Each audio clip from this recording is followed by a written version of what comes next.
A sobra da bola voltou para Jonathan Costa, empurrou pela meia, a tabela saiu com William Farias para Jonathan Costa, carregou o segundo terço do campo, fez o passe para Mirandinha, dominou, limpou, caiu, é falta para cima dele, a árbitra pegou, pênalti confirmado, pênalti pro Guarani. Guilherme Parede vem para a cobrança da risca frontal da grande área, Marcelo Carné com os dois braços abertos, vem para a cobrança Guilherme Parede, é pênalti pro time do Guarani. A narração é minha, mas a emoção é sua, então correu pra bola, capricha que dá, Guilherme Parede, pé direito, bateu, é gol! Gol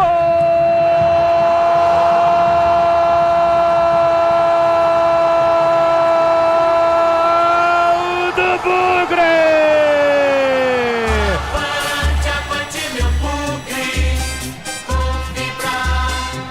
Guilherme Parede tem a 7 estampada na camisa. Ele bate a meia altura, canto esquerdo, goleiro vai pro canto, mas nada pode fazer porque a bola vai pro fundo do gol.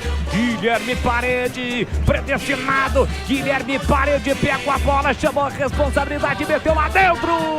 Comemora com a galera bugrina que faz a festa em Rio Claro. O Guarani está na frente. Guilherme Parede cobrando o pênalti. Avante, avante, avante, avante, avante, avante, avante, Bugrão. Verde e branco são as cores da paixão. Verde e branco as cores do Bugrão. Olha lá o povão festejando. Olha lá, galera bugrina vibrando porque balançou. E se balançou, a rede é gol. E é gol do Guarani. Guilherme Parede cobrando o pênalti. 47 minutos de bola rolando no primeiro tempo. Solta o grito. Grita, grita, grita, grita comigo, nação bugrina.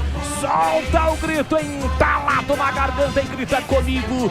Tá registrado em Rio Claro. Guarani 1, Velo Clube 0, Marcelo Carné. Não chora não, goleirão, a bola dorme no fundo da sua rede. E o detalhe do gol, Breno Beretta.